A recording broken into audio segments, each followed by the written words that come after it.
नमस्कार दोस्तों, मैं नवीन शुक्ल फिर हाजिर हूं।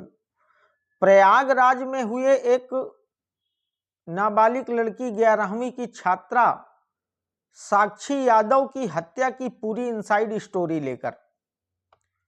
दोस्तों, निश्चित रूप से ये दौर सोशल मीडिया का है और आजकल सोशल मीडिया प्लेटफॉर्म्स के दुरुपयोग और इसके दुष्परिणाम भी खूब देखने को मिल रहे हैं। प्रयागराज में भी इंस्टाग्राम से हुई एक दोस्ती का एक ऐसा ही खौफनाक परिणाम सामने आया है। मित्रों, कैंट थाने की रहने वाली साक्षी यादव प्रयागराज के कटरा जीजीआईसी में 11वीं की छात्रा है और इसी कैंट एरिया में ही अपने फूफा के यहाँ ये रहती थी और यहीं से रहकर पढ़ाई करती थी। इसके पिता बंबई में ड्राइवर हैं। ये 3 बहनें हैं और एक भाई है। 10 नवंबर को रोज की तरह साक्षी स्कूल पढ़ने के लिए गई, लेकिन शाम होने के बाद भी जब वह वापस नहीं लौटी तो लोगों को चिंता हुई और सब लोग उसकी तलाश में जुट गए। काफी खोजबीन के बाद भी जब मित्रों साक्षी यादव का कोई पता नहीं चला तो साक्षी के फूफा ने कैंट थाने में जाकर उसकी गुमशुदगी की रिपोर्ट दर्ज करवा दी। अब पुलिस ने छानबीन शुरू की तो 11 नवंबर को साक्षी का बैग थरवई थाना क्षेत्र के लखरावा गांव से लगभग 1 किलोमीटर दूर हाईवे पर मिला। साक्षी के इस बैग में कॉपी किताब के अलावा एक सिंदूर की डिबिया और शीशा भी मिला।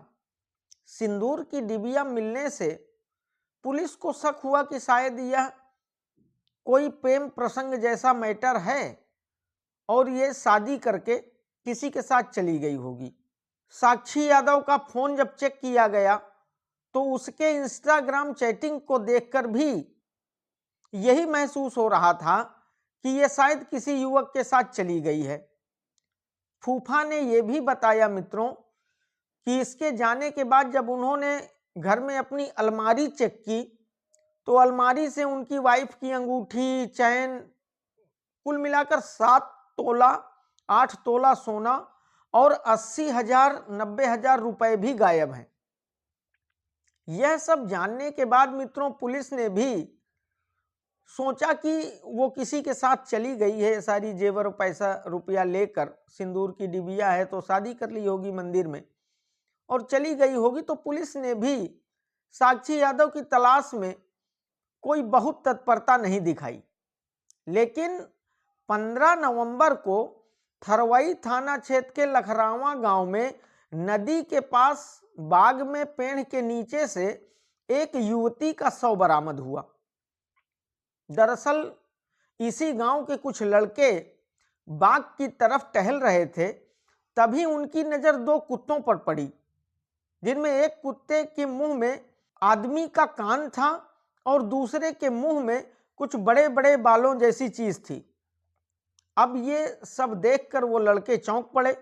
उनको भी उत्सुकता हुई कि आखिर ये यहाँ कहाँ से आ गया, ये कुत्ते कहाँ से लेकर आए। अब उन्होंने चारों तरफ देखना शुरू कर दिया और ढूंढना शुरू कर दिया कि आखिर ये कहां से ये सब चीजें लेकर आए। तो अचानक एक पेड़ के नीचे एक गड्ढे में इन लड़कों को एक इंसानी हाथ बाहर निकला दिखा। अब लड़के घबरा गए और उन्होंने शोर मचाया तो गांव के लोग वहां आ गए। धीरे धीरे काफी भीड़ लग गई। खैर मित्रों, पुलिस को सूचना दी गई। पुलिस ने शव को बाहर निकाला और शिनाख्त करने की कोशिश की, लेकिन वहां मित्रों इस शव की कोई शिनाख्त नहीं हो सकी। तो पुलिस ने प्रयागराज के सभी थानों में इसकी तस्वीर भेजी और यह पता करने की कोशिश की कि कहीं कोई गुमशुदगी की रिपोर्ट तो नहीं है जिसके माध्यम से इस शव की पहचान की जा सके। और इसके बाद शव को पोस्टमार्टम के लिए भेज दिया। जब पोस्टमार्टम रिपोर्ट आई तो उसमें पता चला कि इस साक्षी यादव की पहले गला दबाया गया और फिर धारदार हथियार से इसको मारा गया। मित्रों, जैसे ही थानों में इस लाश की फोटो वगैरह पहुंची तो कैंट थाने से पता चला कि एक लड़की 10 नवंबर से गायब है। अब इन लोगों को बुलाकर शिनाख्त करवाई गई मित्रों, तो ये लाश साक्षी यादव की ही निकली। अब जैसे ही मित्रों ये लाश साक्षी यादव की चिन्हित कर ली गई तो जो वो बैग मिला था साक्षी का, अब पुलिस ने उस बैग की गहन जांच पड़ताल शुरू की तो उसकी एक किताब में 14वें 15वें नंबर पन्ने में दीपक नाम लिखा हुआ था और उसके आगे एक मोबाइल नंबर लिखा था। पुलिस को बस यही एक लीड मिली, दूसरा कुछ इस जांच पड़ताल में पुलिस को मिल ही नहीं पाया था। अब पुलिस ने फौरन इस नंबर की छानबीन की तो नंबर स्विच ऑफ आ रहा था। खैर, और जब इस नंबर की छानबीन की गई तो यह पता चला कि यह नंबर किसी हर्षवर्धन सिंह उर्फ दीपक कुमार का है, जो फौजी है और पंजाब के पटियाला में नायक के पद पर तैनात है। इसी बीच मित्रों, पुलिस ने सीसीटीवी फुटेज भी खंगालनी शुरू की तो बालसन चौराहे पर एक मोटरसाइकिल में इसी दीपक कुमार के साथ साक्षी यादव बाइक में बैठी हुई दिखाई दी। अब मित्रों, दीपक के फोन की लोकेशन देखी गई तो ये इसके फोन की लोकेशन भी घटना स्थल में ही आ रही थी। यहां तक कि जब लाश निकाली जा रही थी उस समय भी इस फोन की लोकेशन घटना स्थल पर ही आ रही थी। मित्रों, ये सारी चीजें टैली करने के बाद पुलिस ने आखिर सोमवार को हर्षवर्धन सिंह उर्फ दीपक कुमार 26 वर्ष को गिरफ्तार कर लिया। मित्रों, पुलिस के सवालों जवाबों के सामने दीपक ज्यादा देर टिक नहीं पाया और उसने अपना जुर्म कबूल कर लिया और दीपक ने बताया कि उसने ही साक्षी यादव की हत्या की है। अब मित्रों, पुलिस को लगा कि इनका कोई जान पहचान भी नहीं थी, क्या था, तो कैसे इसने उसकी हत्या कर दी। तो पुलिस ने जब कारण पूछा कि तुमने ऐसा क्यों किया तो दीपक ने बताया कि करीब 8 महीने पहले इंस्टाग्राम पर उसकी दोस्ती साक्षी यादव से हुई थी। दोनों में बातचीत शुरू हो गई, वीडियो कॉलिंग शुरू हो गई, धीरे धीरे दोनों में प्यार बढ़ता गया। यह सिलसिला चल ही रहा था मित्रों। इसी बीच दीपक के घर वालों ने उसकी शादी सोराव थाना क्षेत्र में कहीं तय कर दी और 30 नवंबर को दीपक की बारात जानी थी। अब दीपक ने अपनी होने वाली पत्नी की फोटो इंस्टाग्राम पर शेयर करते हुए ये लिखा कि ये है तुम सब लोगों की भाभी। अब मित्रों, जैसे ही इस पोस्ट को साक्षी यादव ने देखा और उसको इस बात की जानकारी हुई तो वह दीपक को फोन करके झगड़ा करने लगी। उसने दीपक को धमकी भी दी कि शादी तो तुम्हें मेरे साथ ही करनी पड़ेगी, वरना मैं पुलिस लेकर तुम्हारी शादी में आ जाऊंगी और फिर देखना क्या होता है, कितना हंगामा होता है।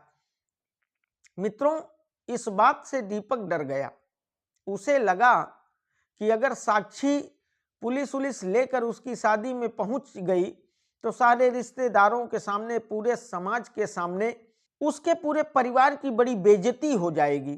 खैर मित्रों, दीपक 8 नवंबर को शादी की वजह से छुट्टी लेकर घर आया और इसने 10 नवंबर को इंस्टाग्राम में मैसेज करके साक्षी यादव को बालसन चौराहे पर मिलने के लिए बुलाया और यहां से साक्षी यादव को बाइक में बैठाकर ये दोनों आजाद पार्क पहुंचे।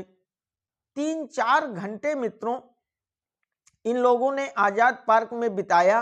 दीपक कुमार इन 3-4 घंटों में लगातार साक्षी को समझाता रहा, बताता रहा कि तुम मुझसे उम्र में बहुत छोटी हो, तुम अभी नाबालिग हो और मेरी शादी घर वालों ने तय कर दी है, ये शादी नहीं हो सकती है, तुम दूसरी कास्ट की हो, मैं दूसरे कास्ट का हूं। लेकिन किसी तरीके साक्षी यादव मानने को तैयार नहीं हुई।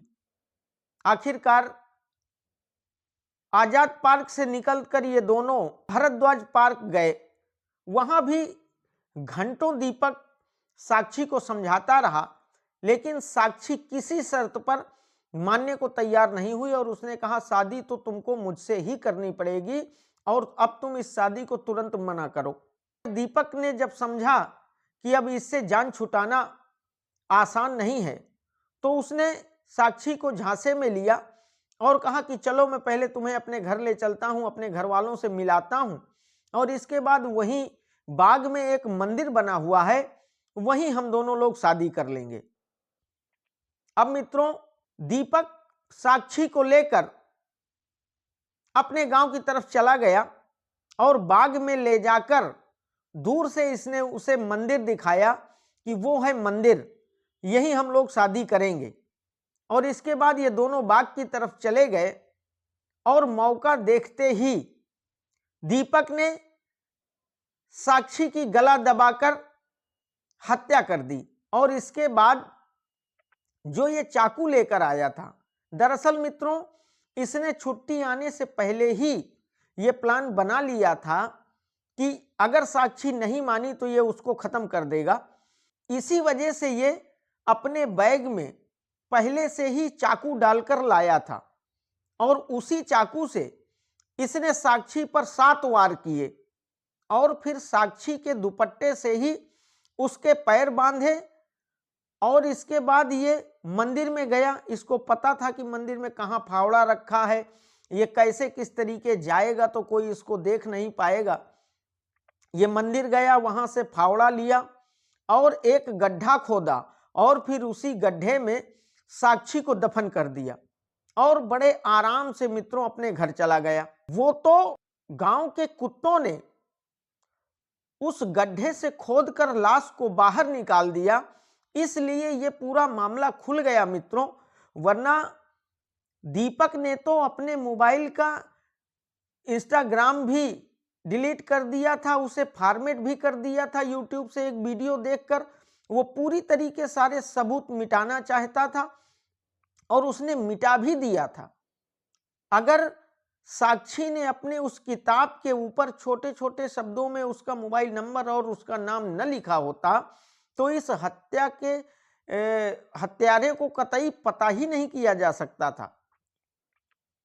मित्रों, साक्षी के फूफा ने बताया कि साक्षी का परिवार या वो लोग दीपक कुमार को कतई कहीं से नहीं जानते हैं। उन लोगों को दीपक के बारे में कुछ भी पता नहीं है और कोई भनक नहीं लगी कि साक्षी किसी से बात करती है या किसी के पास आती जाती है या वो किसी के साथ जाना चाहती है। मित्रों, दीपक ने सबूत मिटाने के लिए अपने मोबाइल को फॉर्मेट ही कर दिया था, इंस्टाग्राम भी डिलीट कर दिया था, लेकिन पुलिस ने दोबारा जब उस मोबाइल पर इंस्टाग्राम इंस्टॉल किया तो संयोग से उसका पूरा डेटा रिकवर हो गया और उससे भी ये सबूत मिला कि दीपक और साक्षी दोनों साथ थे। उनकी चैट से ही पता चला कि दीपक ने ही साक्षी को ले जाकर उस बाग में उसकी हत्या की और फिर वहीं गड्ढा खोदकर उसे दफन कर दिया। मित्रों, इस जानकारी के बाद, दीपक के इस कबूलनामे के बाद पुलिस ने दीपक को जेल भेज दिया। अब दीपक की न तो शादी होनी है ना ही उसकी नौकरी बचेगी। मित्रों, गलत काम का गलत नतीजा ही आता है, यह बिल्कुल तय है। तो यह थी साक्षी यादव हत्याकांड की पूरी कहानी मित्रों, जहां साक्षी यादव की इंस्टाग्राम की दोस्ती और शादी के दबाव का इनाम उसे मौत के रूप में मिला। मित्रों, इस कहानी को आप सबको सुनाने का उद्देश्य सिर्फ इतना है कि आप लोग जागरूक हो जाएं और सतर्क रहें। मित्रों, मेरा प्रयास अगर आप सब लोगों को ठीक लगता हो, अच्छा लगता हो, तो मेरे चैनल को शेयर और सब्सक्राइब जरूर करिएगा। बहुत बहुत धन्यवाद।